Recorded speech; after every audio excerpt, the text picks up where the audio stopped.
Very good morning to all dear my student. I am teacher Varsha welcoming you to school Suman Ramesh Tulsiani International School Council. To start our lesson, before I would like to say something. During a period about 3 to 400 years before Shivaji Maharaj, many sants were born in Maharashtra. Their work helped Shivaji Maharaj in his successful efforts of establishing Swarajya. They taught people various virtues like compassion, non-violence, charity, kindness, equality, and brotherhood. The tradition of Sant that began in Maharashtra with Sri Chakradhar Swami, Sant Namdev, Sant Dnyaneshwar, Sant Chokha Mehra was continued by Sant coming from the various strata of society. In this group of Sant are included Sant Goroba, Sant Sautamari, Sant Narhari, and so many. Today we are going to see in this chapter the work of Sant. In this chapter, let us we are going to see the work of Sant.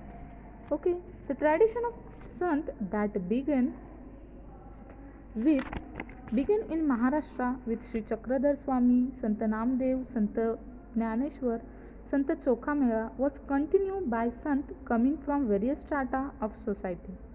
They preach the virtue of service, sacrifice, generosity, equality, and brotherhood. They created in the mind of people the feeling that all men are equal and no one is high or low. Means no one is inferior and no one is superior. The work of this Sant can be compared to that of a farmer who tills the land, make it ready for the sowing seeds.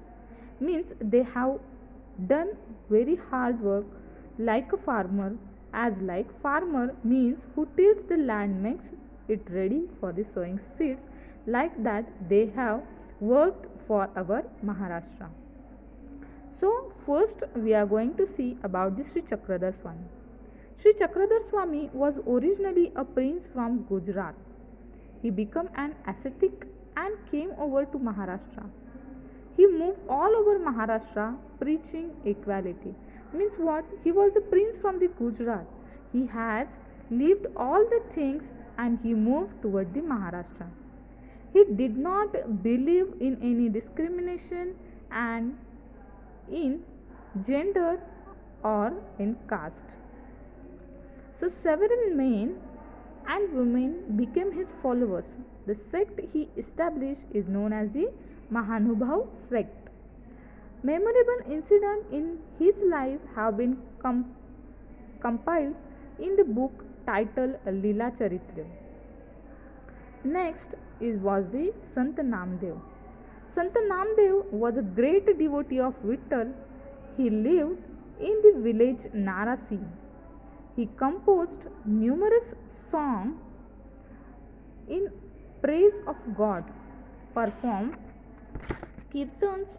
Kirtans means songs and stories based on a religious theme. Everywhere he brought about general awakening among the people. He moved all over Maharashtra to spread Bhagavad Dharma and taught the people deep devotion to God. He instilled in them the desire to protect their religion. Sant Namdev later traveled all over India spreading the message of humanity. He traveled to the Punjab and spread the message of equality among the people there. He composed songs in Hindi. Even today, some of his verses are included in the Guru Granth Sahib, the holy book of Sikh. His songs are still sung all over Maharashtra with great love and devotion. Next is the Sant Dnyaneshwar. Who was the Sant Dnyaneshwar? Sant Dnyaneshwar's family belonged to Appegaon.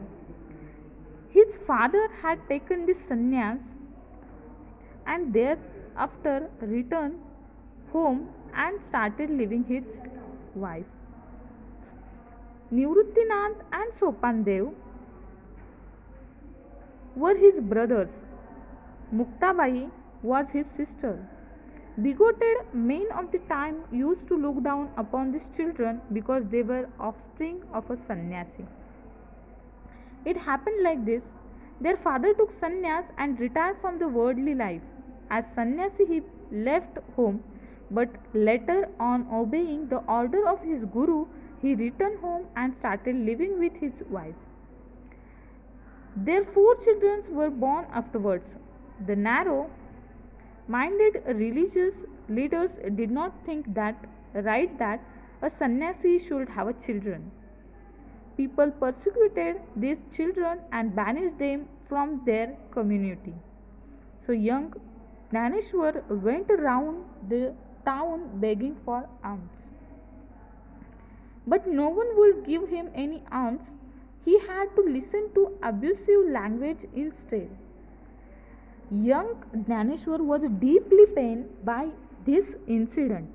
He entered his hut and locked the door from inside to grieve over his lot. Muktabai came and knocked at the door. She said, "Open the door, Dhaneshwar. How can we remain drowned in our own sorrow? Who will then look at the welfare of the world?" These words of this sister gave a new hope to Dhaneshwar. He forgot his personal sorrow and started work. Everywhere, the poor and backward people were being oppressed in the name of the religion. Dhaneshwar went among the people and taught them to have a faith in God, give equal treatment to all, help those in trouble, and allay them their misery. This was the gist of his advice to the people.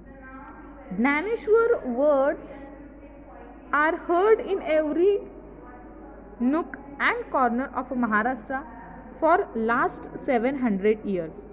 In those days, all religious teaching was confined to Sanskrit books. The language of ordinary people in everyday use was Marathi. Dhaneshwar wrote his outstanding book Dhaneshwari in Marathi. He thus opened wide for these people the doors of knowledge where they preached the ideal of a brotherhood among all men. At a very early age, at Alandi near Pune, Dhaneshwar took Samadhi. That is, put himself in a trance from which he never came out. Even today, on the 11th day of Ashar and Kartik, lakhs of pilgrims go to Alandi, Pandari with a devotion.